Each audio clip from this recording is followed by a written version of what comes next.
Shalom, shalom, que le nom du Seigneur soit béni. Amen. Est-ce que nous sommes dans la joie d'être là? Je vous souhaite à tous une bonne fête de Pâques. Ce jour où nous célébrons la résurrection de notre Seigneur. Amen. Est-ce que tu peux souhaiter une bonne fête de Pâques à ton voisin, à celui de gauche, à celui de droite, à celui de derrière, celui de devant? Une bonne fête de Pâques. Acclamons le Seigneur. Merci Seigneur Jésus. Gloire à Jésus. Gloire à Jésus. Bien-aimés, ce jour représente un très grand jour, le jour de la Pâque, le jour de la résurrection de Christ. Pourquoi? Parce que c'est le point focal de la vie chrétienne. Voilà pourquoi nous devons en ce jour avoir une attitude de joie, de célébration. Quand vous regardez à travers le monde entier, du moins pour tous ceux qui se réclament être chrétiens, c'est un grand jour aujourd'hui. Amen. Hein? Nous allons recevoir la parole de Dieu. Je vous invite à baisser vos têtes dans la prière et nous allons recommander ce moment entre les mains du Seigneur. S'il vous plaît, prions le Seigneur. Alléluia. Merci Jésus. Merci Père.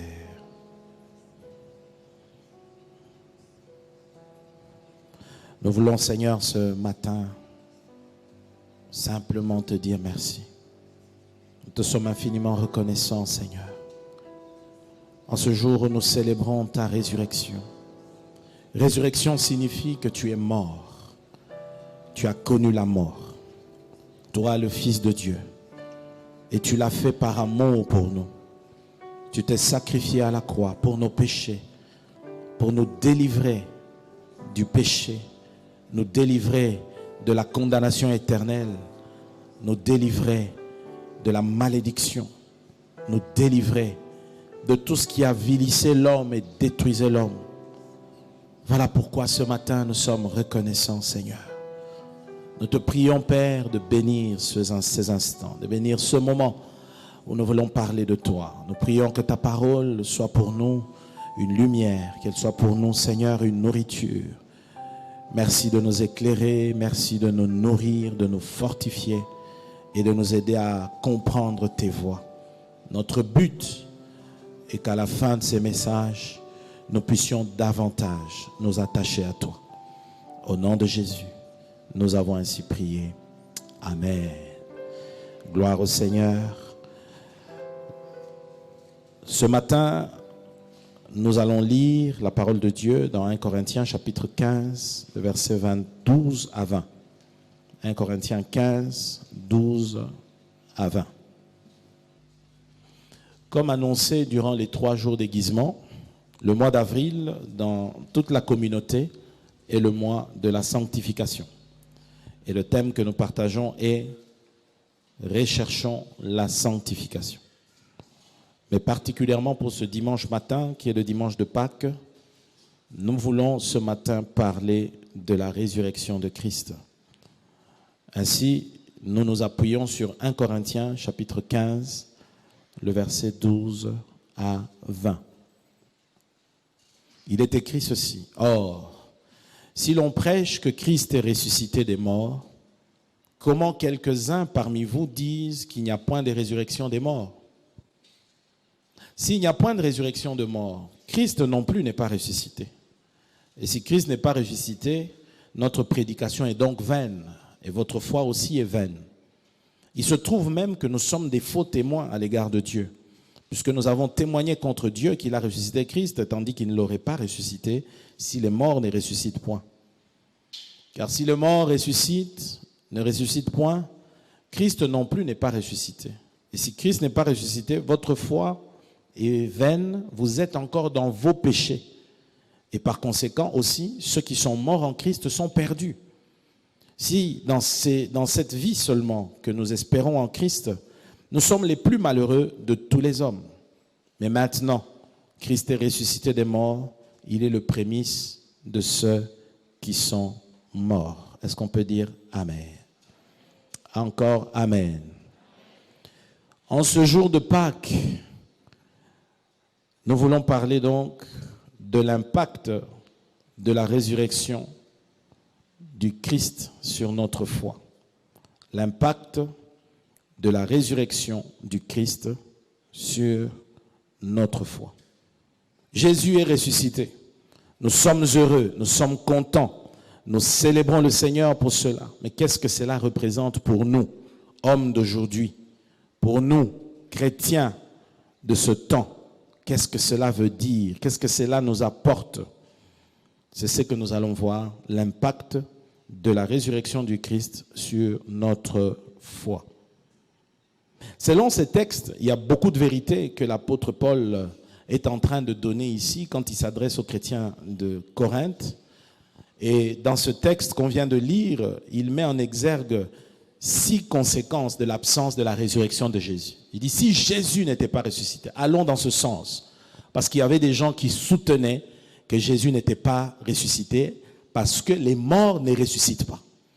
Et comme il soutenait cette thèse, il est allé dans le sens de ces gens pour leur faire comprendre que c'était dangereux de dire cela. Et en lisant, nous remarquons, Paul dit que si Christ n'est pas ressuscité, ça signifie que prêcher Christ serait inutile, n'a pas de sens, ça ne sert à rien. Fermons la Bible, fermons nos églises, ça ne sert à rien parce que Jésus n'est pas ressuscité. Deuxièmement, il dit que si Jésus n'est pas ressuscité, c'est que notre foi est vaine. Ça ne sert à rien de croire. Zéro. Et ensuite, les témoins de la résurrection, les prédicateurs de l'évangile seraient des menteurs. Ils mentent puisque Jésus ne serait pas ressuscité.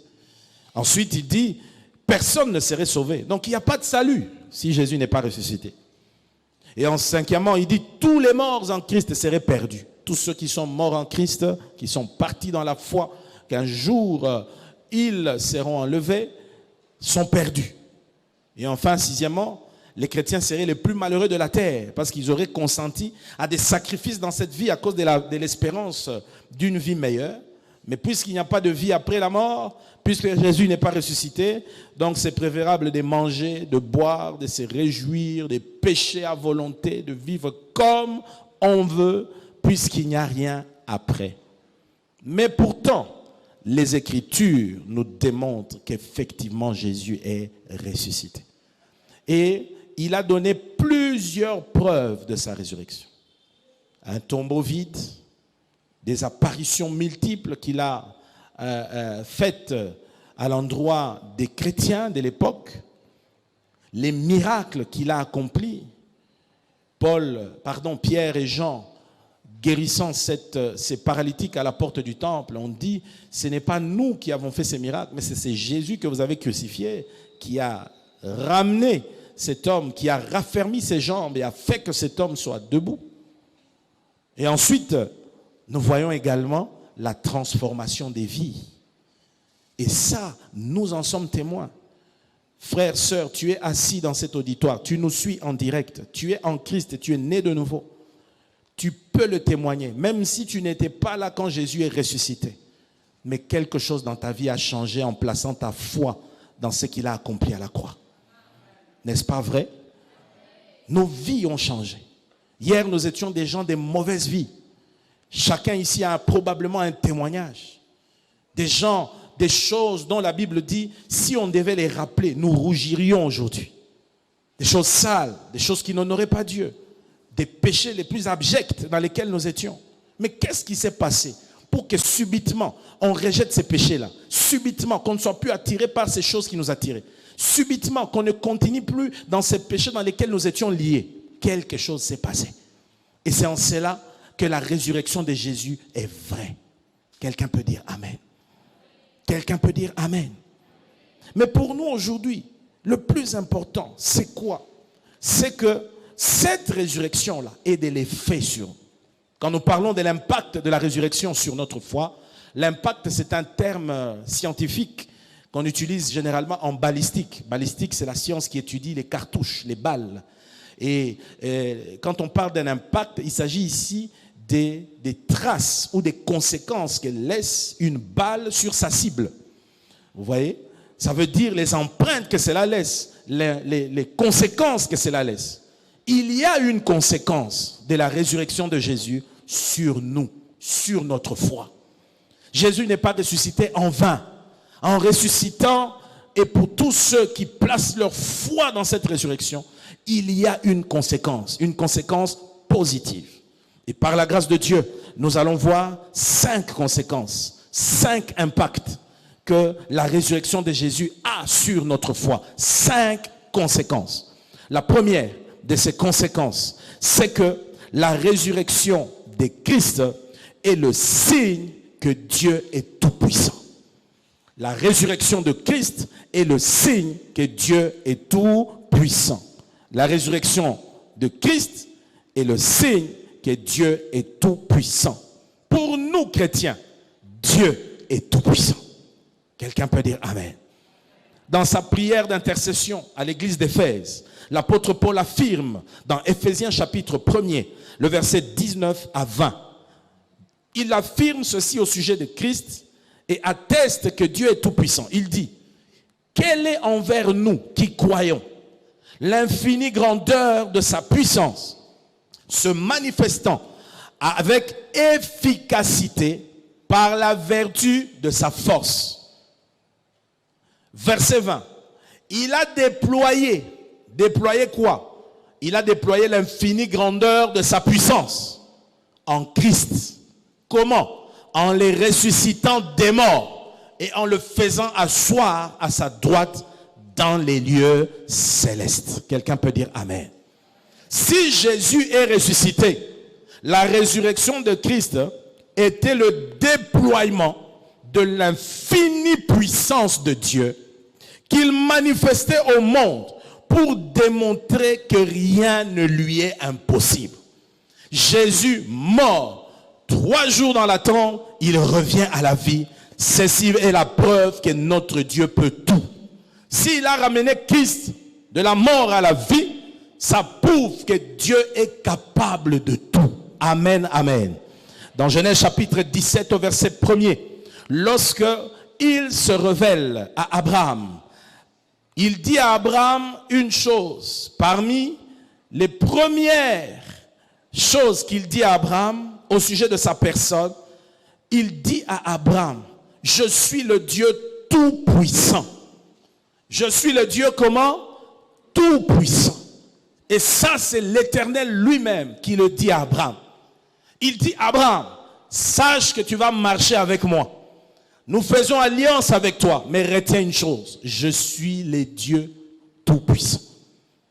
En d'autres termes, je suis El Shaddai. Je peux tout, je suis capable de tout. Il n'y a rien qui soit impossible pour moi. Alléluia. Et comprenez qu'il le disait à qui? À un homme qui avait passé toute sa vie jusqu'à atteindre presque 100 ans sans enfant. Il lui dit, je suis le Dieu tout-puissant. Je suis le Dieu capable de tout. Il n'y a aucune chose qui me soit impossible. Frères et sœurs, retenez-le. Si Jésus est ressuscité d'entre les morts, la Bible dit que c'est Dieu qui l'a ramené d'entre les morts. Ainsi, Dieu est tout-puissant. Alléluia. Dieu est tout-puissant. Les Écritures nous le disent. Quand nous lisons dans Genèse 28, verset 3. Genèse 28, verset 3. Genèse 28, verset 3. Lorsque Isaac bénit son fils Jacob, même les patriarches connaissaient cela. Après Abraham, Isaac l'a appris. Et ainsi, étant enseigné par son père Abraham, il a transmis aussi à son fils. Écoutez comment il est béni. Il dit, Genèse 28, verset 3, que le Dieu tout-puissant te bénisse, te rende fécond, te multiplie et que tu deviennes une multitude de peuples.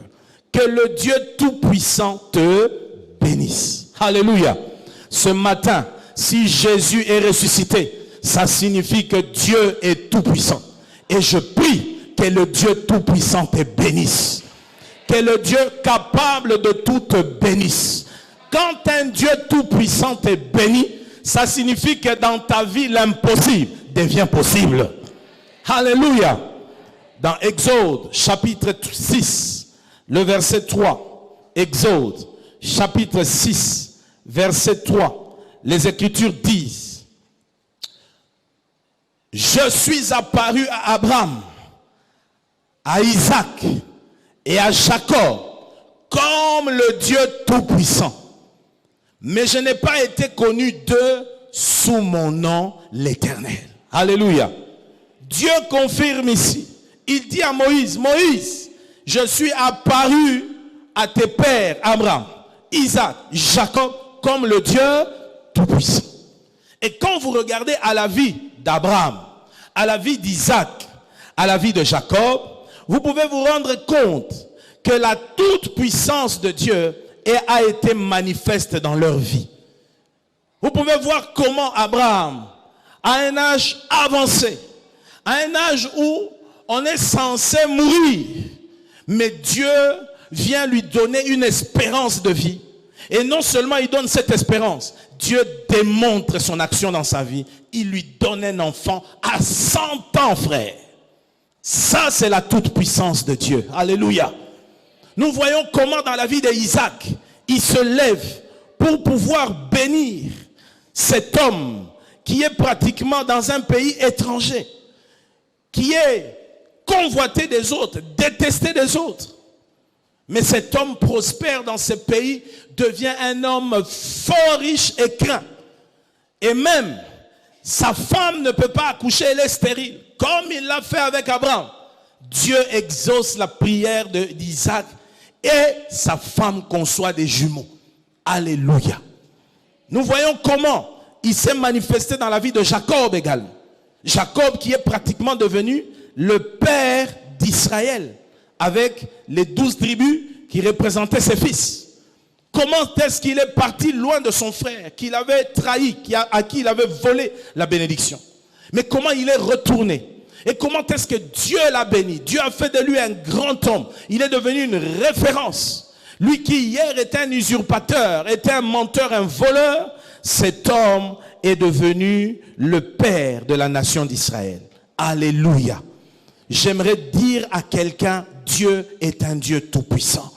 Dans Apocalypse chapitre 1er verset 8, Apocalypse 1, 8, il est écrit, je suis l'alpha et l'oméga, dit le Seigneur Dieu.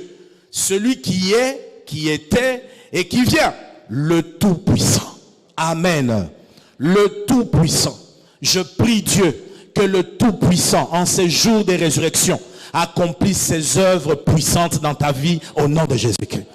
Je prie que le tout-puissant se révèle à toi, comme il s'est révélé à Abraham, à Isaac et à Jacob, qu'il se révèle à toi en tant que Dieu tout-puissant. Si tu le crois, dis Amen.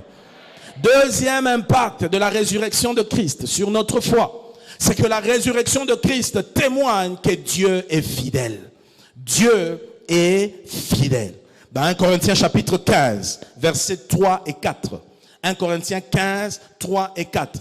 L'apôtre Paul dit, je vous ai enseigné avant tout, comme je l'avais aussi reçu, que Christ est mort pour nos péchés, selon les Écritures. Verset 4, qu'il a été enseveli et qu'il est ressuscité le 3e jour, selon les Écritures. Vous pouvez remarquer dans ce chapitre, à plusieurs reprises, Paul revient sur cette phrase, selon les Écritures. Selon les Écritures. Selon les Écritures. C'est-à-dire quoi? Jésus n'est pas ressuscité pour ressusciter. Mais Dieu l'a ressuscité parce que Dieu a voulu démontrer sa fidélité dans sa promesse. Il avait promis qu'il enverra un sauveur pour sauver les hommes. Il avait promis que le Messie viendra pour le salut de l'humanité. Et conformément à sa promesse, selon ce que disent les Écritures, Dieu a fini par ressusciter Jésus. Ainsi, si Christ est sorti de la mort à la vie, c'est la preuve que le Dieu que nous prions, c'est un Dieu qui honore ses promesses. Quand il promet, il les réalise. Quelqu'un peut dire Amen. Notre Dieu d'ailleurs s'appelle le fidèle. La Bible dit c'est un de ses noms, le fidèle. Car il honore sa parole et tient ses engagements ou ses promesses. Et Paul nous enseigne ici, il est venu pas n'importe comment, mais pour accomplir le plan éternel de Dieu. Ce qui avait été annoncé, ce plan qui avait été annoncé à son peuple d'Israël. Voilà pourquoi cette phrase, selon les Écritures, selon les Écritures, selon les Écritures. Ainsi donc, si Dieu est fidèle, ça signifie quoi pour nous? ça signifie que nous pouvons compter sur sa fidélité. Mes frères, nous appuyer sur la fidélité de Dieu a de l'impact sur nos vies. Regardez ce qui s'est passé dans la vie de Sarah. Sarah avait 90 ans. Dans Hébreux chapitre 11, au verset 11, la Bible nous donne l'une des raisons qui a fait que Sarah soit capable de concevoir à cet âge. Il est écrit, c'est par la foi que Sarah elle-même, malgré son âge avancé, quelqu'un dit avec moi, malgré son âge avancé, fut rendue capable d'avoir une postérité. Pourquoi? Les Écritures donnent la raison. Parce qu'elle crut à la fidélité de celui qui avait fait la promesse. Parce qu'elle crut à la fidélité de celui qui avait fait la promesse. Parce qu'elle crut à la fidélité de celui qui avait fait la promesse. Si vous croyez à la fidélité de celui qui fait la promesse, c'est bien aimé, cette foi que vous placez en lui vous rendra capable des choses que vous êtes incapable de faire naturellement. Elle était naturellement incapable de concevoir. Tout son intérieur était déjà détruit, avait déjà vieilli, était dans l'incapacité de porter un enfant. Mais quand elle a placé sa foi dans la fidélité de celui qui a fait la promesse, la Bible dit, elle a été rendue capable. Frère, la foi a de l'impact. Quand tu crois dans la fidélité de celui qui fait la promesse, la foi rend possible ce qui était impossible. La foi te donne des forces là où tu n'en avais pas. Quelqu'un peut dire Amen. Elle a été rendue capable. Je prie Dieu qu'une femme qui est à la recherche d'un enfant, qui m'entend, que Dieu, par la foi, dans la fidélité de ce Dieu qui fait la promesse, que Dieu la rende capable de concevoir. Je dis que Dieu la rende capable de concevoir. Église, si tu le crois avec moi, dis Amen très fort. Dieu est un Dieu fidèle. Il est fidèle à lui-même. Il est fidèle à sa parole. Il est fidèle envers nous, mes frères. Combien de personnes dans la vie connaissez-vous qui soient vraiment fidèles? Combien? Des gens qui font exactement ce qu'ils disent dans les détails. Bien aimé, il n'y en a pas un comme notre Dieu. Il n'y en a pas un. Vérifiez bien, vous allez voir. Dieu est à 100% fidèle. Et c'est là en tout temps. En tout temps. L'homme du monde peut te promettre des choses. Malgré sa bonne volonté, la maladie peut l'attraper. Et quand il est malade, il est paralysé, il ne peut pas réaliser. L'homme du monde peut te promettre des choses. La mort peut se saisir de lui et ne pas accomplir ce qu'il avait promis. L'homme du monde peut te promettre des choses. Dans un temps, il t'était favorable, mais son cœur se détourne de toi. Il change ses engagements envers toi. L'homme du monde peut te promettre certaines choses pour réaliser. Mais, au-delà de tout cela, il peut connaître des obstacles qui l'empêchent de tout cela. Mais le Dieu que nous prions, c'est un Dieu qui ne tombe jamais malade. C'est un Dieu qui est éternel. C'est un Dieu qu'on ne peut pas arrêter. C'est un Dieu qu'on ne peut pas bloquer. C'est un Dieu qu'on ne peut pas contenir. On ne peut pas arrêter. Voilà pourquoi s'il te promet, il a tous les moyens de réaliser ce pourquoi il t'a promis. Tu as une promesse de Dieu, tiens-la fermement. Elle s'accomplira. Elle finira par se réaliser. Pourquoi? Dieu est un Dieu fidèle. Comment je le sais? Il a ressuscité Jésus pour accomplir sa promesse. Quelqu'un peut dire Amen. Si Dieu n'était pas fidèle, nous n'aurions pas d'assurance dans notre vie chrétienne. Surtout quant à notre salut. Pourquoi croirons-nous alors? Pourquoi croirons-nous? Si Dieu n'était pas fidèle, c'est que le ciel n'est pas sûr. L'éternité n'est pas sûre. Pourtant, la fidélité de Dieu est là. C'est que nous avons toutes les bonnes raisons de croire dans une vie meilleure, dans le ciel qui nous attend, dans l'éternité qui vient devant nous. Amen, amen. La fidélité de Dieu, nous la voyons dans la vie de tous les jours, mes frères. C'est ainsi, quand tu es découragé, souviens-toi de la fidélité de Dieu. Regarde David face à Goliath, en face d'un obstacle aussi géant que Goliath. Goliath est un homme exercé à la guerre depuis sa jeunesse. Goliath sait faire la guerre depuis qu'il est tout petit. Il a des médailles, il a des couronnes, il a combattu des grandes guerres, au point que tout un peuple avait placé sa confiance en lui. À cette époque, il n'avait pas besoin de combattre avec des nations contre nations. On proposait simplement d'affronter Goliath. Parce que toute la nation savait que Goliath à lui seul suffisait pour terrasser le plus grand de tous les guerriers que lui présenteraient ses adversaires. Mais remarquez une chose. David est tout petit. Il est sans expérience. Il a probablement 13 à 15 ans. C'est un enfant, c'est un jeune qui croit en lui. Mais quand il se présente, quoi qu'il voie l'obstacle de Goliath devant lui.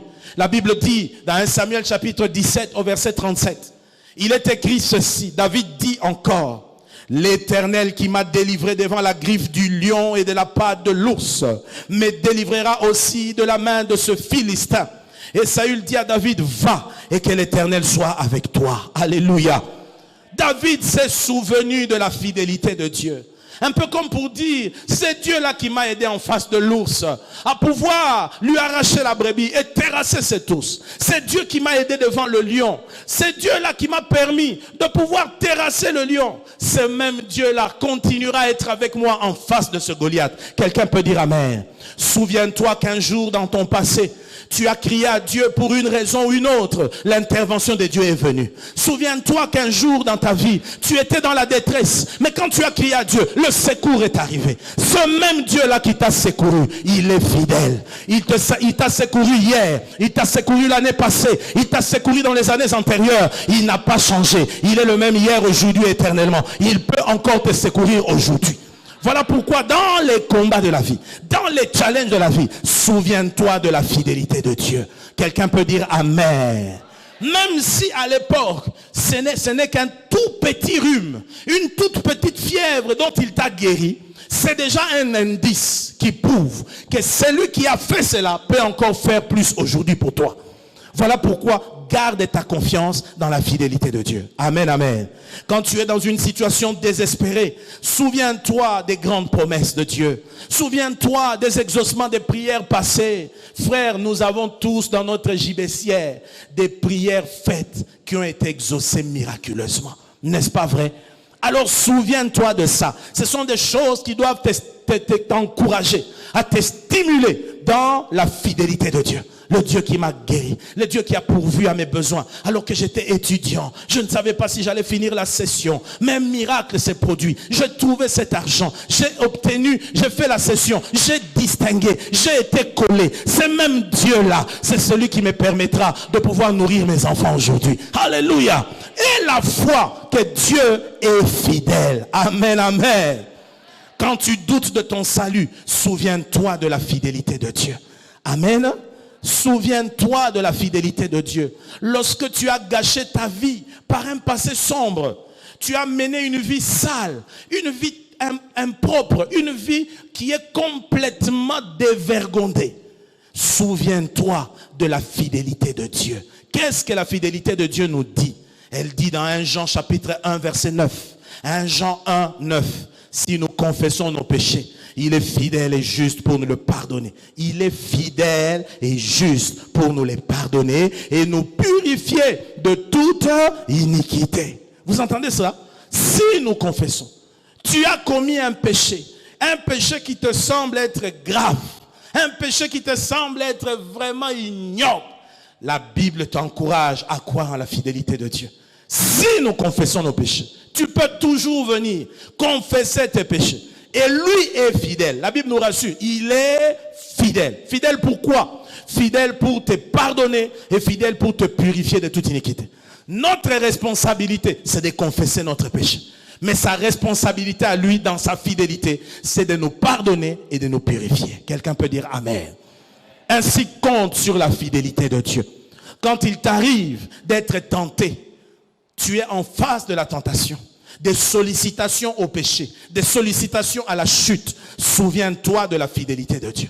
Dans 1 Corinthiens 10 au verset 13, il est écrit, 1 Corinthiens 10, 13, aucune tentation ne vous est survenue qui n'ait été humaine. Et Dieu qui est fidèle ne permettra pas que vous soyez tentés au-delà de vos forces. Dieu qui est fidèle, soulignez cela, Dieu qui est fidèle. Nous voyons sa fidélité même dans la tentation.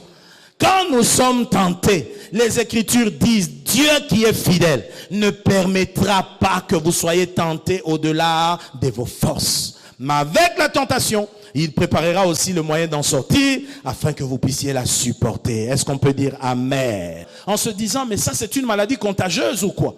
Vous êtes jeune, vous entrez dans les ministères. Devant vous, tous les aînés ont gaffé, ont commis des fautes. Frères, souvenez-vous de la fidélité de Dieu, que le Seigneur est fidèle. Il vous affermira et vous préservera du mal. Alléluia. Il est capable de t'affermir. Il est capable de t'aider et de te préserver du mal. Amen, amen. Amen, amen. Dans 1 Jean, chapitre 2, verset 1. Mes petits enfants, je vous écris ces choses afin que vous ne péchiez point. Et si quelqu'un a péché, nous avons un avocat auprès du Père. Jésus-Christ, le juste. Alléluia.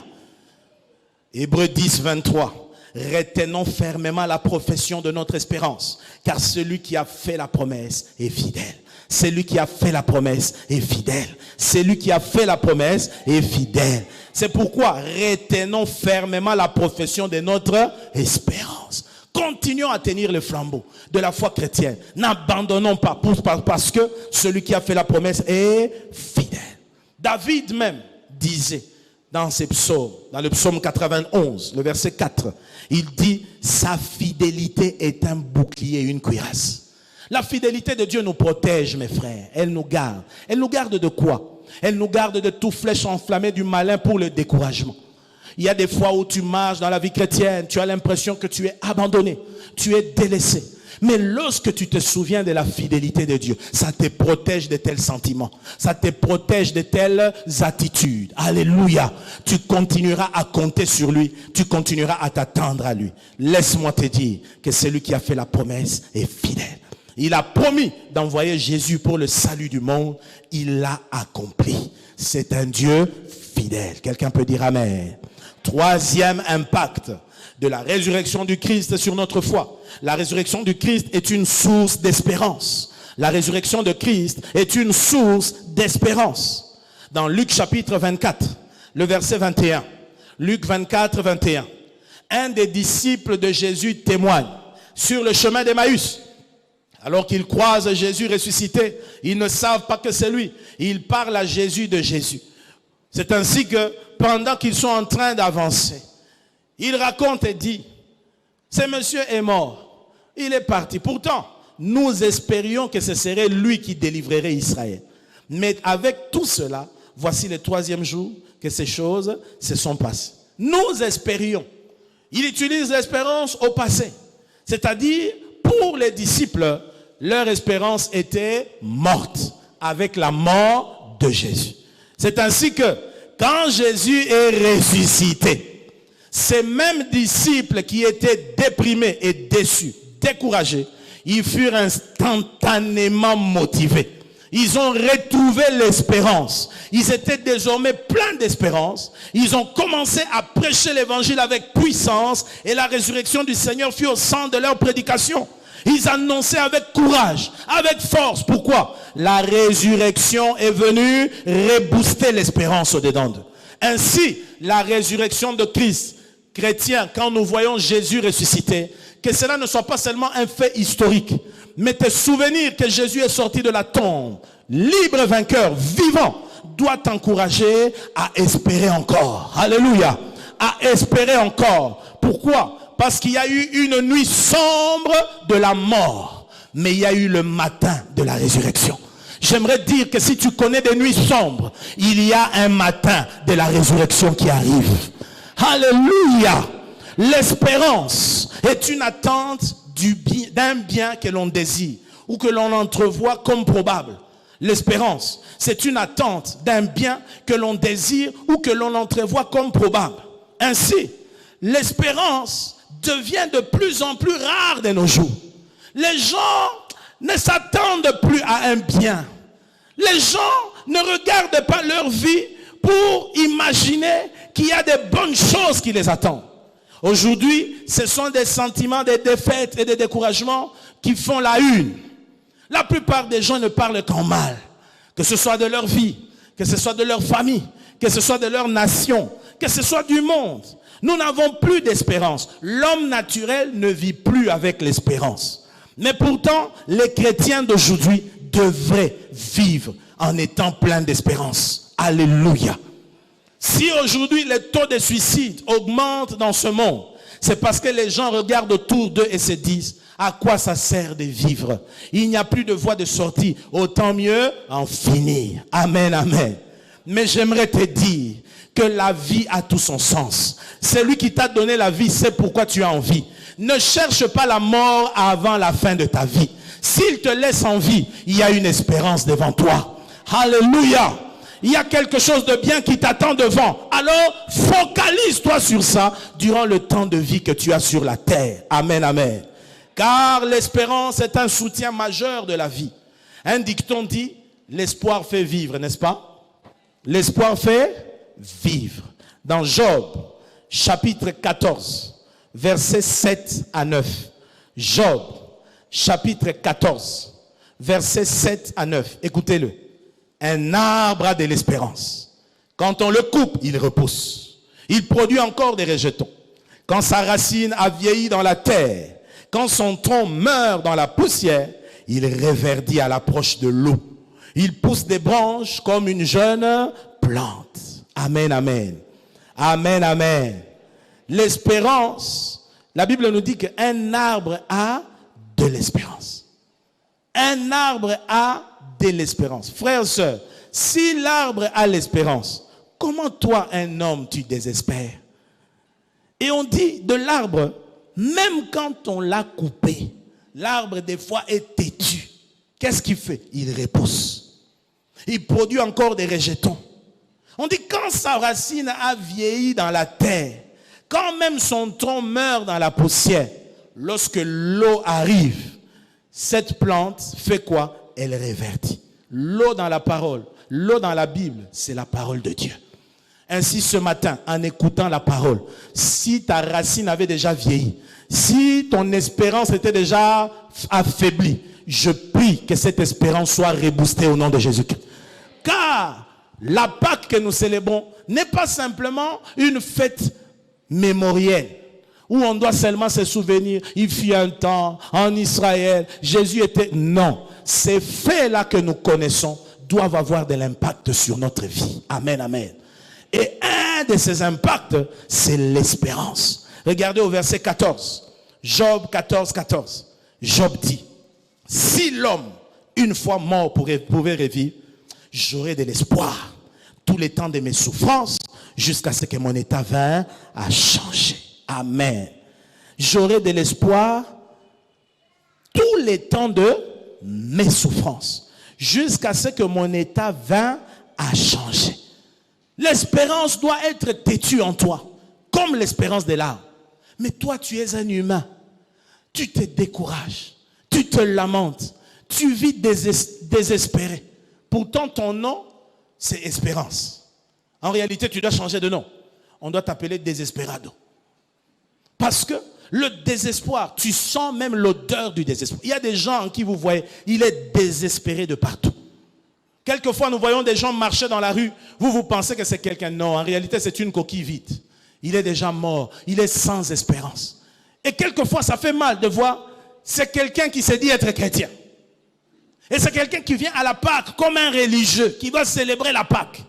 Mais ne sait pas que la Pâque, qui est la résurrection de Jésus, pour nous, signifie l'espérance. Qu'il y a encore espoir. Quelqu'un peut dire Amen. Dans Job 19, le verset 25, Job dit, mais je sais que mon Rédempteur est vivant et qu'il s'élèvera le dernier sur la terre. Il est dans la souffrance. Il n'a pas quitté la souffrance. Il souffre terriblement. Mais au milieu de la souffrance, il y a des choses qu'il faut savoir. Dites Amen. Il dit, je sais, je suis sûr, je suis convaincu que mon Rédempteur est vivant. C'est pourquoi il s'élèvera le dernier. Écoutez le verset 26. Il dit, même quand ma peau sera détruite, il s'élèvera. Quand je n'aurai plus de chair, je verrai Dieu. Je le verrai et il me sera favorable. Mes yeux le verront et non ceux d'un autre. Mon âme languit d'attente au-dedans de moi. Amen. Il est plein d'espérance au point qu'il dit, même si je mourrai après, Dieu va quand même s'élever. Frère, je prie Dieu que si tu étais sans espérance dans cette Pâque que nous célébrons, qui est le signe de l'espérance des disciples qui a été reboostée, que ton espérance soit reboostée au nom de Jésus. Je dis que ton espérance soit reboostée au nom de Jésus. Il y a des gens qui souffrent d'un désespoir qui n'est pas normal. Vous savez, frère, il y a des moments où le découragement peut quitter la dimension du naturel, elle devient spirituelle. Ou il devient spirituel. Il y a des découragements qui sont démoniaques. Vous voyez quelqu'un qui n'est jamais satisfait. Tout est toujours mauvais. Rien n'est bon. Même quand il y a des bons signaux, il y a des bonnes choses qui se donnent, rien n'est bon. Frère, quittez ce camp-là. Si vous vivez ainsi, vous allez écourter vos vies. Vous ne vivrez pas longtemps. La Bible dit qui par ses soucis peut ajouter un seul jour à la durée de sa vie. Si les soucis ne vous ajoutent pas la vie, ils le vous retranchent. Voilà pourquoi vous n'avez pas besoin de développer des sentiments de désespoir et de découragement. La Bible nous dit pour tous ceux qui vivent, il y a de l'espérance. Une autre version dit pour tous ceux qui sont unis au vivant. Il n'y a pas plus vivant que Dieu. Quand tu es connecté à Dieu, tu dois être plein d'espérance. Parce que le Dieu que nous prions, c'est un Dieu d'espérance. Quelqu'un peut dire Amen. Quelqu'un peut dire Amen. Tu es une créature créée à l'image, à la ressemblance de Dieu. En plus de ça, tu es un né de Dieu. Né de nouveau, lavé par le sang de Jésus, racheté. Le Saint-Esprit habite en toi. Tu es couvert de promesses. Tu es soutenu par l'alliance en Dieu. La parole de Dieu est avec toi. Comment peux-tu être désespéré? Si tu étais désespéré, que le désespoir te quitte au nom de Jésus. Et si tu avais un découragement qui est satanique, je le brise au nom de Jésus-Christ. Et je prie Dieu que l'espérance de Dieu se lève au-dedans de toi. Si tu crois, cela dit Amen très fort. Frères, sœurs, avec l'espérance, quel que soit où tu es, tu peux repartir à zéro. Ce fut le cas des disciples. Ils étaient perdus. Vous imaginez? Leurs rêves, tous leurs rêves étaient en Jésus. Ils ont cru en lui. Pierre a abandonné la pêche. Les autres ont abandonné tout ce qu'ils faisaient. Ils ont placé leur espérance. Ils se disaient, notre avenir, c'est cet homme. Mais maintenant, il est mort. Qu'allons-nous devenir? On se tapait la poitrine partout pour dire, on a trouvé Jésus. Vous vous souvenez? Lorsque Philippe est allé voir Nathanaël, viens voir le Messie. Jésus de Nazareth. Il dit, oh, il est d'où? Nazareth. Mais qu'est-ce qu'il y a de bon qui peut sortir de Nazareth? Il dit, viens toi-même voir. Et quand il va voir, Jésus lui donne des paroles de connaissance. Il est stupéfait. Il se convertit. Lui aussi devient disciple de Jésus. Et vous imaginez des gens comme ça. Ils ont tout abandonné pour Christ. Maintenant, c'est Jésus-là meurt. Ou en plus, se permet de mourir. Tous leurs rêves meurent. Ils sont découragés. Ils ont perdu espoir. Plus rien. Mais, s'il y a eu cette nuit sombre de la mort, il y a aussi ce matin de la résurrection.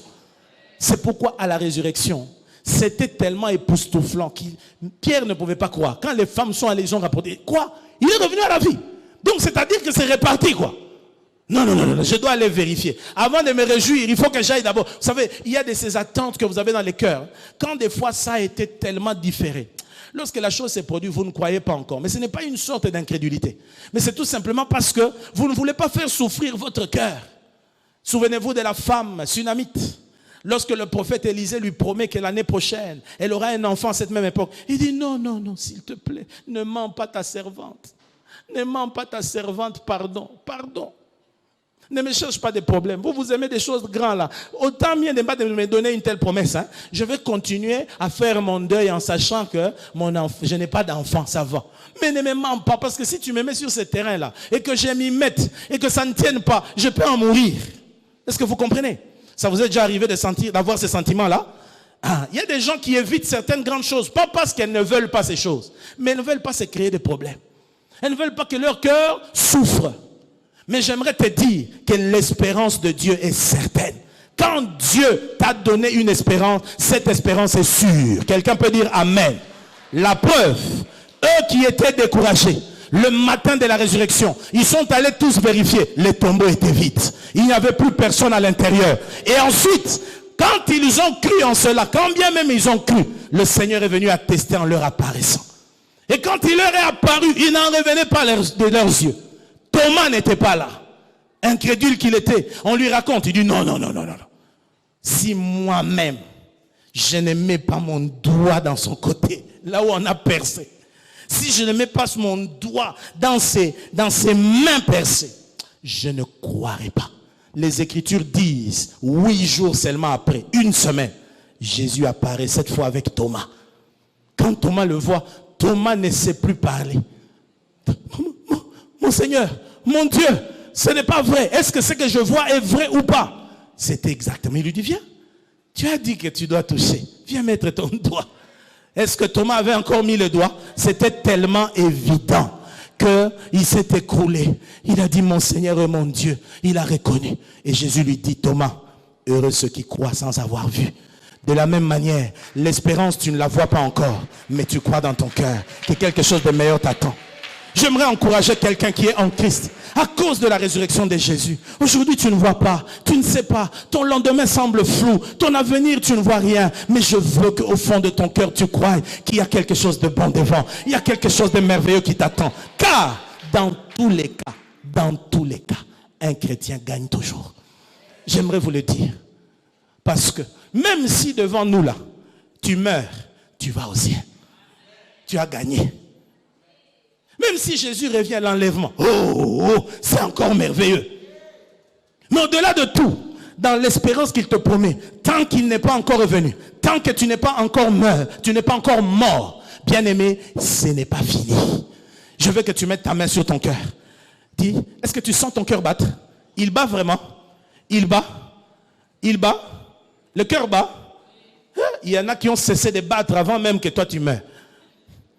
Est-ce que le cœur bat?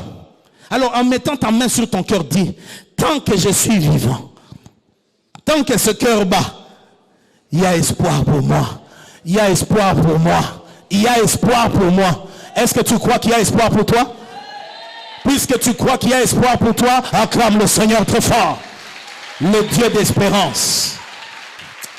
C'est pourquoi j'aime ces cantiques.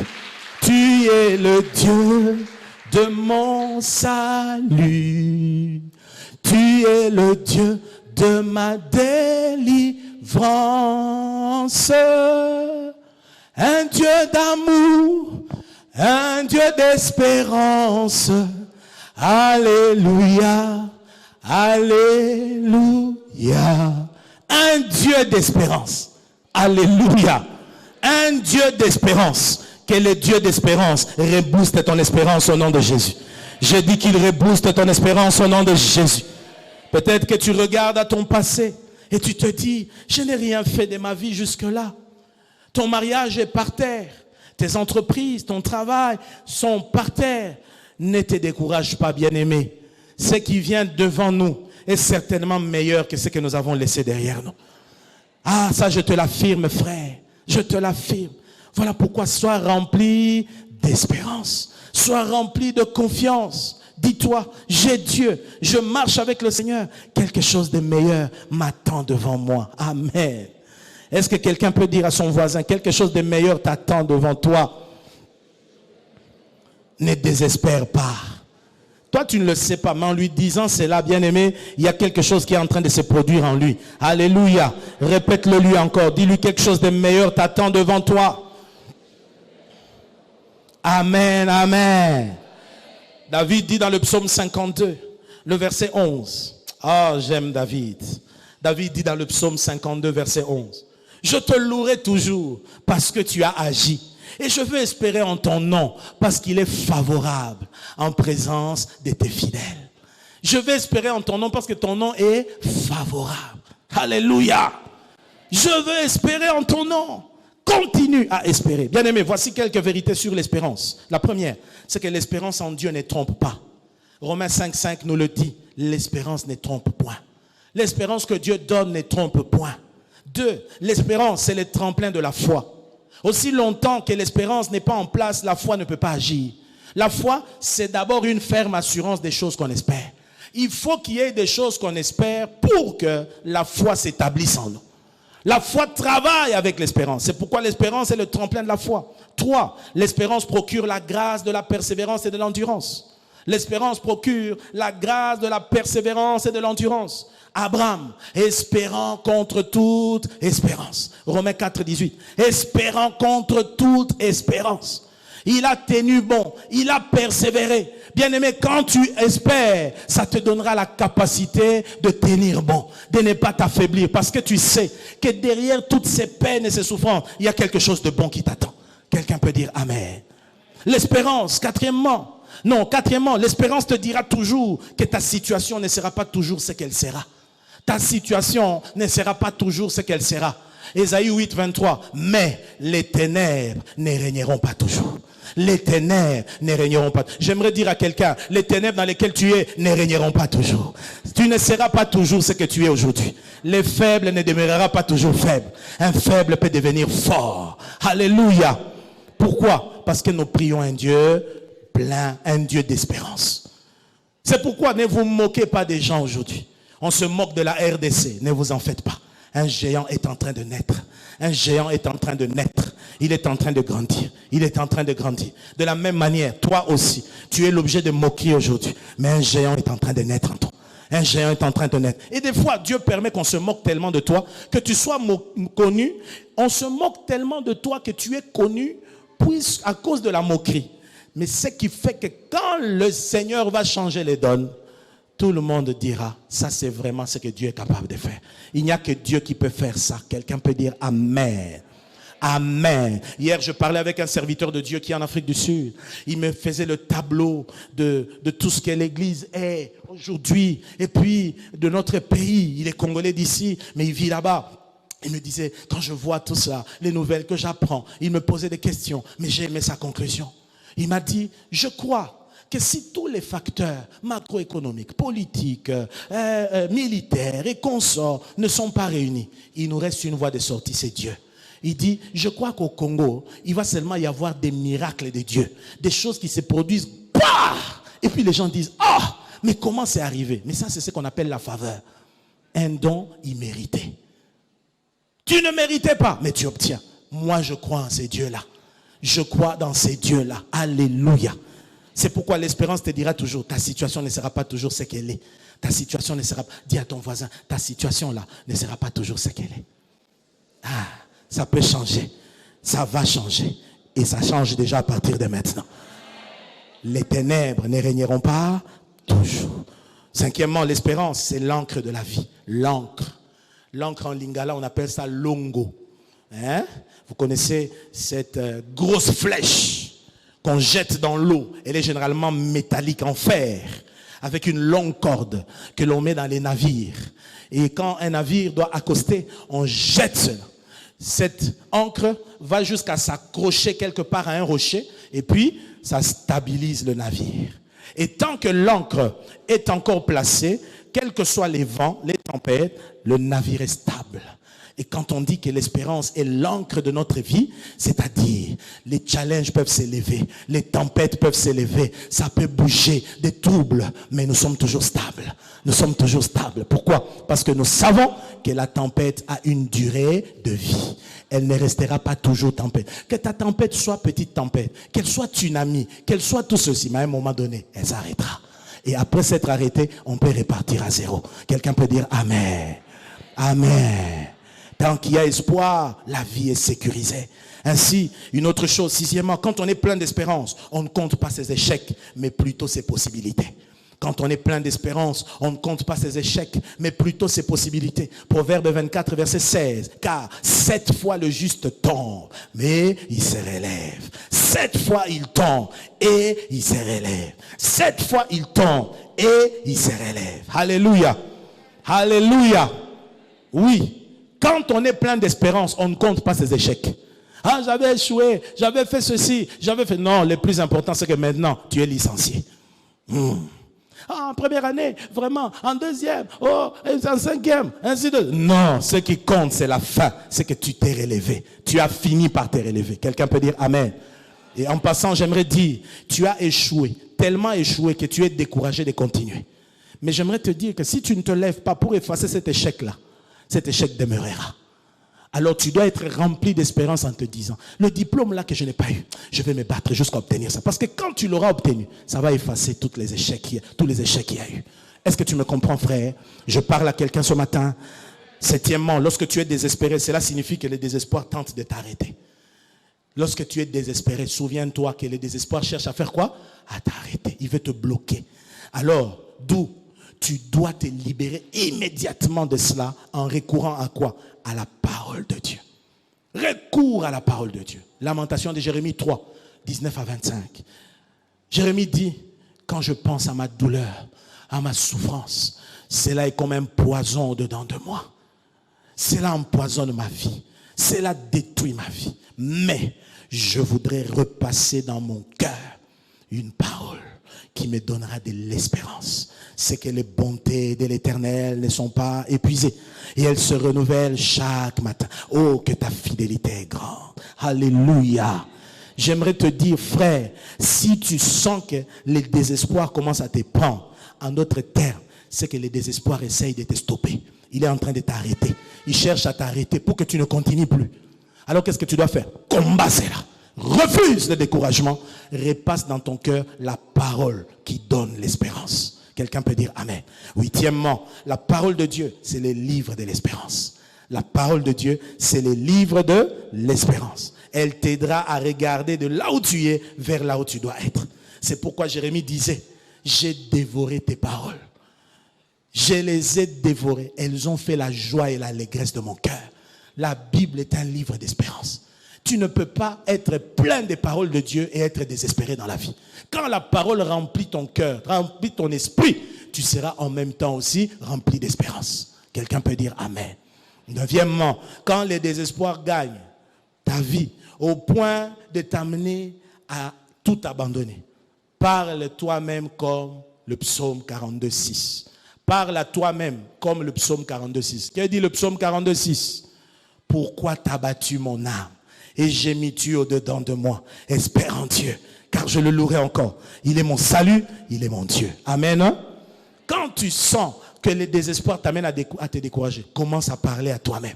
Parle à toi-même. Mon âme, pourquoi t'as battu? Mon âme, pourquoi te décourages-tu? Pourquoi tu agis ainsi? Espère en Dieu. Continue à t'attendre à lui. Il est mon salut. Il est mon appui. Quelqu'un peut dire cela? Commence à t'encourager toi-même. Frère, nous sommes dans une saison où les gens n'encouragent pas beaucoup les autres. Hein? Les décourageurs sont légions. Ils sont légions. Ils sont légions. Il y a des gens qui ont reçu une onction diabolique de décourager les gens. Une bonne initiative, c'est ah frère, ça ne marchera pas. Tu veux faire ça? Ça ne tiendra pas. Frère, ça n'ira pas. Ça ne marchera pas. Frère, ces gens-là ne t'encourageront jamais. Ainsi, si tu veux trouver l'encouragement auprès des gens, tu te trompes. Nous sommes à une saison où on ne t'encourage pas. Encourage-toi toi-même. Comment ça dit? Mon âme, pourquoi t'as battu au-dedans de moi? Pourquoi te décourages-tu? Tu as Dieu, tu as le Saint-Esprit, tu marches avec le Seigneur. La parole de Dieu est ton soutien. Continue à espérer, continue à t'attendre à Dieu. Et ainsi tu verras l'espérance faire quoi? Être reboostée. Quelqu'un peut dire Amen. Dixièmement, rien n'inspire l'espérance comme la parole de Dieu. Rien n'inspire l'espérance comme la parole de Dieu. D'où tu ne peux pas être entouré de la parole de Dieu, être désespéré. Vous voyez, j'ai insisté 2 fois dans ces points. La parole de Dieu. De même qu'un arbre est planté près d'un courant d'eau. De même, un homme qui plonge ses regards couramment dans la parole de Dieu sera alimenté par l'espérance. Il sera alimenté. Souvenez-vous de ce que Job a dit. Un arbre a de l'espérance. Quand on le coupe, il repousse. Il produit des rejetons. Mais quand la racine a vieilli dans la terre, quand son tronc meurt dans la poussière, il reverdira à l'approche de l'eau. Il reverdira à l'approche de quoi? De l'eau. Il reverdira. La parole de Dieu nous aide à reverdir. C'est pourquoi, frère, il y a des jours où tu es tellement découragé, mais quand tu reçois la parole, soit la parole prêchée, soit la parole que tu médites, soit la parole que tu écoutes, je ne sais pas moi, par DVD, audio ou quoi que ce soit, mais tu sens ton cœur être reboosté, n'est-ce pas? Alléluia. Ainsi, rien n'inspire comme la parole de Dieu. Tu veux que ta vie soit toujours pleine d'espérance. Alors, il faut toujours t'entourer de la parole de Dieu. Lis la parole. Médite la parole. Lis des livres qui expliquent la parole. Écoute des CD, des DVD. Vis à l'église. Viens au culte. Toi qui n'es qu'un dimanchard, le culte de l'église ne se limite pas à dimanche. Mardi, vendredi, viens écouter. Viens écouter. Et ta vie sera pleine d'espérance. Est-ce qu'on peut dire Amen? Amen. La résurrection de Christ, c'est une source d'espérance. Qui croit que Jésus est ressuscité? Mais il faut que cette foi-là te remplisse d'espérance au nom de Jésus-Christ. Il faut que cette foi-là te rappelle que les premiers disciples avaient été découragés par sa mort. Mais à sa résurrection, ils ont été ranimés dans leur espérance. Toi aussi ce matin, que ton espérance soit ranimée au nom de Jésus. Le Dieu que tu serais capable de pouvoir transformer ses affaires. Alléluia. Je ne sais pas dans quoi tu es, une situation, une affaire ou quoi que ce soit, de quelque sorte que ce soit. Sois plein d'espérance. Ça n'a pas marché aujourd'hui, ça marchera. Ça marchera. Tu as Dieu, tu as le ressuscité du troisième jour au-dedans de toi. Est-ce que je parle à quelqu'un? Est-ce que je parle à quelqu'un? Est-ce que je parle à quelqu'un? Que tout abattement dans ta vie soit détruit au nom de Jésus-Christ de Nazareth. Je dis qu'il soit détruit au nom de Jésus-Christ. Les personnes qui sont naturellement découragées, déjà quand ils se réveillent, ils sont découragés. Que cette attitude te quitte au nom de Jésus. Que tous les matins quand tu te réveilles, tu sois plein d'espérance. Tu mets la musique, tu loues le Seigneur. Tu chantes à la gloire de Dieu. Vous avez déjà remarqué chaque nouvel an, quand on traverse les 31 au premier, tu vas voir dans la rue des chégués. Il n'y a pas de musique, il n'y a rien. Lui-même il danse. Et puis à un moment il crie « Bonne année !» Mais il a peut-être pris des odeurs de des aguines. Il n'a rien dans la vie. Il n'a pas maison, il n'a pas véhicule, il n'a pas emploi, mais il bouge, il danse. Mais l'enfant de Dieu, qui a Dieu, qui a l'Esprit de Dieu, qui a l'espérance dans le salut, dont les péchés ont été pardonnés, il est plein de découragement. Il marche la tête baissée. Un pasteur disait, s'il y a trop d'érosion en RDC, c'est parce que le peuple est un peuple découragé. C'est tellement lourd sur eux que ça trouve même le sol. Ah! Mais c'est pas faux, hein? Les érosions là, la plupart d'entre vous sont responsables. Vos fardeaux là déjà qui sont durs à porter, maintenant vous-même vous êtes sur le sol. C'est pourquoi vous trouez le sol. Mais que tes fardeaux te quittent au nom de Jésus-Christ. Il a dit, venez à moi, vous tous qui êtes fatigués et chargés, je vous donnerai du repos. Que le Seigneur te donne du repos au nom de Jésus. S'il y a une situation qui te trouble, que le Seigneur te donne du repos au nom de Jésus-Christ. Quatrième chose, quatrième impact de la résurrection de Christ sur notre foi, la résurrection de Jésus est la confirmation de notre propre résurrection. La résurrection de Christ est la confirmation de notre propre résurrection. Bien-aimés, notre résurrection après la mort dépend entièrement de la résurrection de Jésus-Christ. Lisons la parole. 1 Thessaloniciens 4, 14. 1 Thessaloniciens 4, 14. 2 Corinthiens 4, 14. 1 Thessaloniciens d'abord dit ceci. Car si nous croyons que Jésus est mort et qu'il est ressuscité, croyons aussi que Dieu ramènera par Jésus et avec lui ceux qui sont décédés. Amen, amen. Si nous croyons que Jésus est mort et qu'il est ressuscité, croyons aussi que Dieu ramènera par Jésus avec lui ceux qui sont décédés. Bien sûr, en Christ. Alléluia. 2 Corinthiens 4, 14. 2 Corinthiens 4, 14. Sachant que celui qui a ressuscité le Seigneur Jésus nous ressuscitera aussi avec Jésus et nous fera paraître avec vous en sa présence. Sachant que celui qui a ressuscité le Seigneur Jésus nous ressuscitera aussi avec Jésus et nous fera paraître avec vous en sa présence. J'aimerais dire à quelqu'un que la mort n'est pas la fin. La mort physique n'est pas la fin. C'est pourquoi, quand nous perdons des êtres chers physiquement, ne désespérons pas. Parce que après la mort, il y a une autre vie. Est-ce que tu me comprends? Et surtout pour ceux qui sont morts en Christ. Tous vont ressusciter. Mais ceux qui sont morts en Christ ressusciteront pour la vie. Ceux qui ne sont pas morts en Christ ressusciteront pour la mort éternelle dans les temps de feu. C'est ce que la Bible dit. Voilà pourquoi tu dois être encouragé.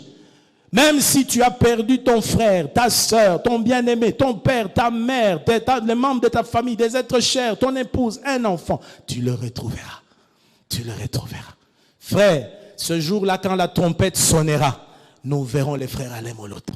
Ce jour-là, quand la trompette sonnera, nous verrons Jacques Verneau. Nous verrons Haïdi Nabal. Nous verrons ces gens-là. Alléluia. Nous verrons nos frères, nos sœurs qui ont marché avec nous, qui étaient au milieu de nous. Ils vont revenir. C'est ce que la Bible nous dit. Nous croyons que Jésus est ressuscité des morts. Croyons aussi qu'il ramènera de la mort à la vie ceux qui sont décédés. Est-ce que tu le crois? C'est pourquoi un enfant de Dieu, quand bien même, il pleure. Parce qu'on ne peut pas s'empêcher de pleurer devant un être cher qui est parti, mais il pleure dans l'espérance. Ainsi, frère, les jours où Dieu permettra que je parte avant vous, ce jour-là, chantez des louanges, célébrez. Parce que l'entrée dans l'éternité, c'est une grande victoire. Vous savez, les morts en Christ sont meilleurs que toi et moi. Nous, on continue encore la lutte. La vie sur terre est une vie dure. Regardez comment on transpire. Regardez. C'est dur, frère, sur la terre. Il n'y a que peine à gauche, à droite. Il n'y a que trouble à gauche, à droite. Pandémie à gauche, à droite. Guerre à gauche, à droite. Mais grâce à la résurrection de Christ, tous ceux qui sont morts en Christ, frère, nous les reverrons. Quelqu'un peut dire Amen. Quelqu'un peut dire Amen. Ainsi, ne te décourage pas. Je te dis qu'un enfant de Dieu gagne toujours. Ça, c'est merveilleux. C'est pourquoi quand on parle des chrétiens, on ne dit pas des chrétiens qu'ils sont morts. On dit ils dorment. Ils dorment. Pourquoi? Parce qu'ils se réveilleront le jour où la tempête sonnera. Et ça, nous avons cette espérance-là. La mort n'est pas la fin. La mort n'est pas la fin. Cinquième et dernière chose, impact de la résurrection de Christ sur notre foi. La résurrection de Jésus démontre que tous ces enseignements qu'il a donnés sont dignes de confiance et qu'ils sont vrais. La résurrection de Jésus démontre que tous les enseignements que Jésus a donnés sont dignes de confiance et sont vrais. Quelqu'un peut dire Amen. Tout ce que Jésus a enseigné correspond à la vérité, incluant sa grande promesse dans Jean 6,40. Jean 6,40. Il dit, quiconque regarde au Fils et croit en lui a la vie éternelle. Et je les ressusciterai au dernier jour. Les enseignements de Jésus concernant sa personne, son œuvre, le ciel, l'enfer et le jugement futur sont tous vrais. Ainsi, la résurrection de Jésus-Christ confirme notre justification. Il dit, quiconque, de quelque nature qu'il soit Mungala, Muluba, Mouswahili, Mukongo, qu'il soit chinois, qu'il soit zimbabwéen, qu'il soit américain, qu'il soit tibétain, qu'il soit chinois, s'il regarde au Fils et croit en lui, il a la vie éternelle. Et je les ressusciterai au dernier jour. Ainsi, frère, tout ce que Jésus a enseigné est vrai. J'aime des fois quand l'apôtre Paul lui-même parle. Il dit dans 1 Timothée 1,15. Écoutez l'assurance de Paul. 1 Timothée 1,15. C'est une parole certaine et entièrement digne d'être reçue. Oh, j'aime cette introduction. Dis avec moi, c'est une parole certaine et entièrement digne d'être reçue. On continue. Que Jésus-Christ est venu dans le monde pour sauver les pécheurs, dont je suis le premier. Amen. Paul dit, c'est une parole certaine et entièrement digne d'être reçue. Que Jésus-Christ est venu dans le monde pour sauver les pécheurs. Alléluia. Ça c'est vrai. C'est la vérité. Jésus est venu dans le monde pour sauver. Nous sommes bénéficiaires de cela. Nous sommes nous-mêmes qui avons autrefois marché loin de Dieu, mais grâce à ces paroles, il nous a rapprochés de Dieu. Quelqu'un peut dire Amen. Ce sont des paroles sûres. Quand Jésus te dit que tu crois en lui, il te sauvera. C'est la vérité. Pourquoi? Parce qu'il disait aux disciples, dans peu de temps, le Fils de l'homme va vous quitter. Dans peu de temps, le Fils de l'homme sera saisi. On le mettra à mort. Un jour même, Pierre a voulu s'y opposer. Il dit non, Seigneur. Moi, je ne permettrai pas qu'on te touche. Aussi longtemps que je suis à tes côtés. Le Seigneur le regarde et dit, arrière de moi, Satan. Simon-Pierre ne savait pas que Jésus ne parlait pas pour parler. Quand Christ parle, il sait ce qu'il dit. Et quand il parlait, il savait qu'il était né pour mourir. Et après sa mort, le Père l'a ressuscité. Quelqu'un peut dire Amen. La parole qu'il donnait a été confirmée. C'est pourquoi tout ce que Jésus dit dans la parole, nous devons y croire. C'est la vérité.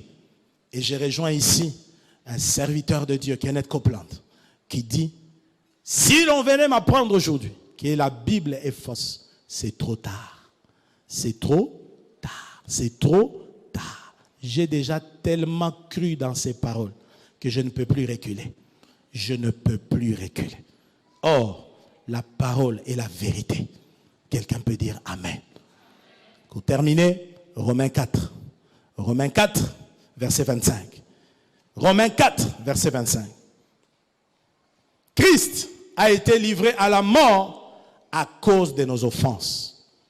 Christ a été livré à la mort à cause de nos offenses. Et Dieu l'a ressuscité pour nous rendre justes devant lui. Dieu l'a ressuscité pour nous rendre comment? Justes devant lui. C'est-à-dire que l'œuvre de Jésus accomplie à la croix pour l'humanité, par la résurrection, Dieu l'a agréée. Amen. Ainsi, tout celui qui est loin de Dieu, qui est pécheur, pécheur invétéré, qui vit loin du Seigneur, lorsqu'il se rapproche de Christ et croit en sa résurrection, il est sauvé. C'est ce que Paul dit. Il dit, si tu crois dans ton cœur que Dieu a ressuscité Jésus-Christ d'entre les morts, tu seras sauvé. Amen, amen.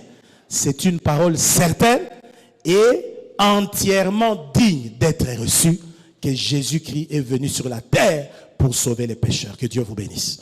Baissons nos têtes dans la prière. Alléluia.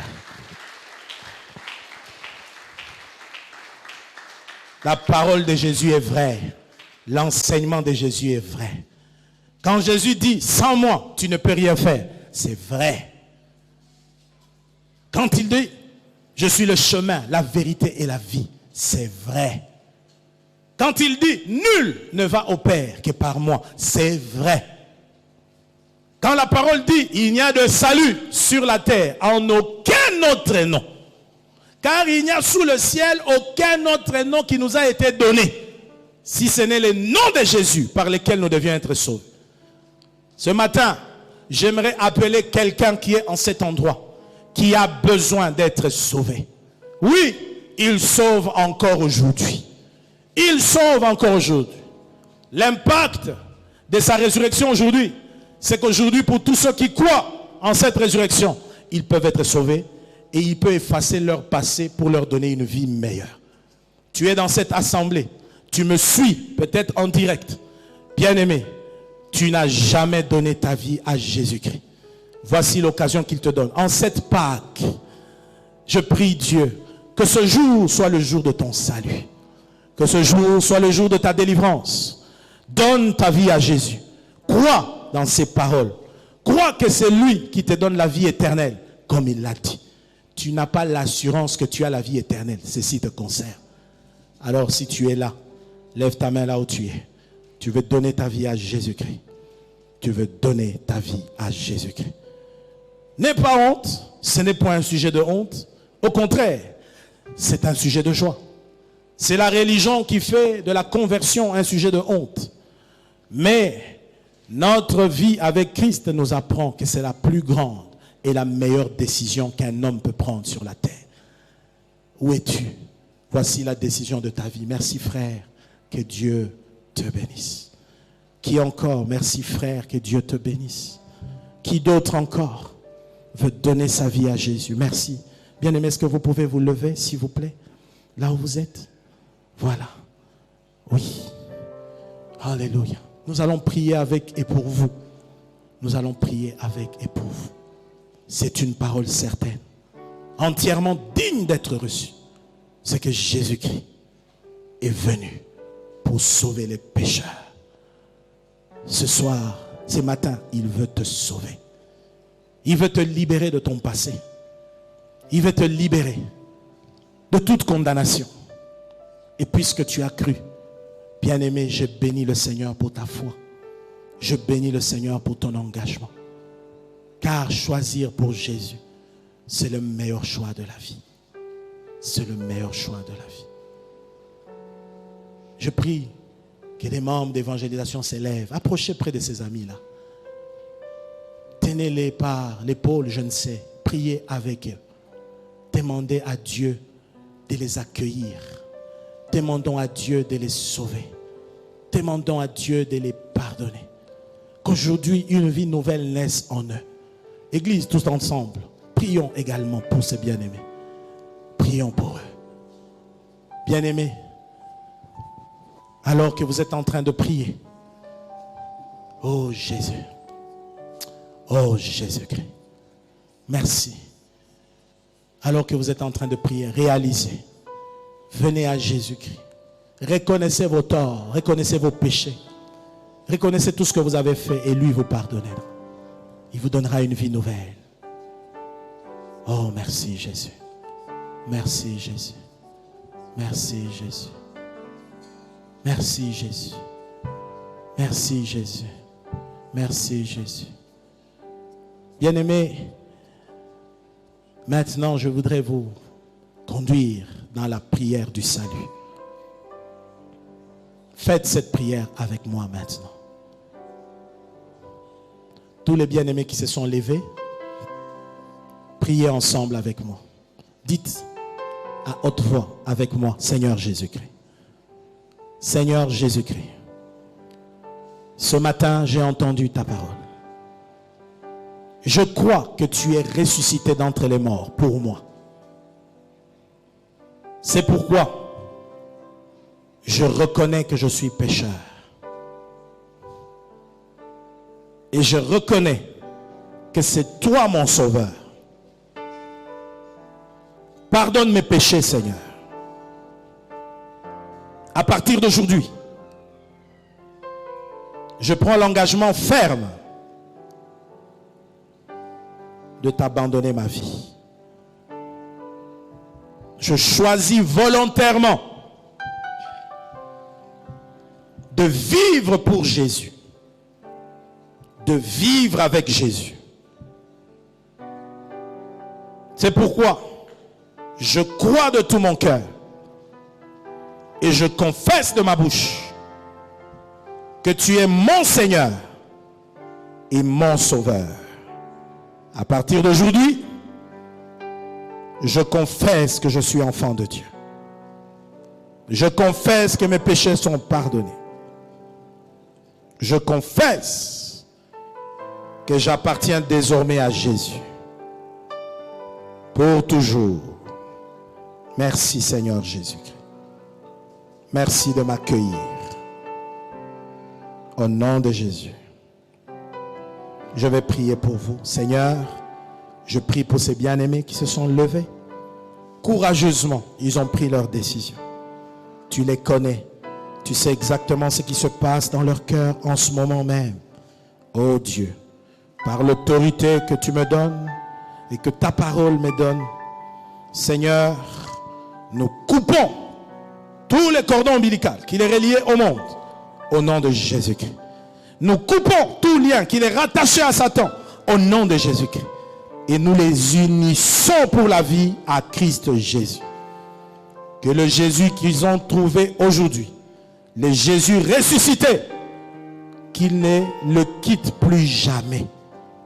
Qu'ils soient sauvés pour leur vie et pour l'éternité. Merci de les accueillir. Merci de pardonner leurs péchés. Au nom de Jésus-Christ. Merci Seigneur. Bien-aimés, que Dieu vous bénisse. Toute l'assemblée, acclamons le Seigneur. Gloire à Dieu. Nous allons nous lever tous ensemble. On va se lever maintenant.